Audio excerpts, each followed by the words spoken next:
കുടിയേറ്റക്കാർക്കെതിരെയുള്ള ശക്തമായ നടപടികളുമായി അമേരിക്ക 1000-ഓളം അനധികൃത കുടിയേറ്റക്കാരെ അറസ്റ്റ് ചെയ്തു. തിരിച്ചയക്കുന്ന അനധികൃത കുടിയേറ്റക്കാരെ സ്വീകരിക്കാത്ത രാജ്യങ്ങൾക്കെതിരെ കർശന നടപടിയെന്നും ട്രംപ് പറഞ്ഞു. അമേരിക്കയിൽ 1000-ഓളം അനധികൃത കുടിയേറ്റക്കാരെ അറസ്റ്റ് ചെയ്തു. ഞായറാഴ്ച മുതൽ കർശന നടപടികളാണ് അനധികൃത കുടിയേറ്റക്കാർക്കെതിരെ നടക്കുന്നത്. ട്രംപ് അധികാരമേറ്റതിന് തൊട്ടടുത്ത ദിവസം മുതൽ അനധികൃത കുടിയേറ്റക്കാർക്കായുള്ള റെയ്ഡ് തുടരുകയാണ്. അമേരിക്കയിൽ നിന്നും തിരിച്ചയക്കുന്ന അനധികൃത കുടിയേറ്റക്കാരെ ഏറ്റെടുക്കാത്ത രാജ്യങ്ങൾക്കെതിരെ കർശന നടപടി സ്വീകരിക്കുമെന്നും ട്രംപ് വ്യക്തമാക്കി കഴിഞ്ഞു. തിരിച്ചയച്ച അമേരിക്കയിലെ അനധികൃത കുടിയേറ്റക്കാരെ സ്വീകരിക്കാൻ കൊളംബിയ വിസമ്മതിച്ചിരുന്നു. അധിക നികുതി ചുമത്തുമെന്നുൾപ്പെടെയുള്ള സമ്മർദ്ദങ്ങൾക്ക് ശേഷമാണ് കൊളംബിയ തങ്ങളുടെ പൗരന്മാരെ ഏറ്റെടുക്കാൻ തയ്യാറായത്.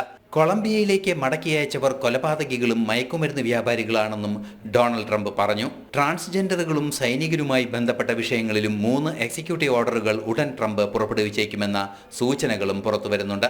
ഇന്റർനാഷണൽ ഡെസ്ക്, ജനം.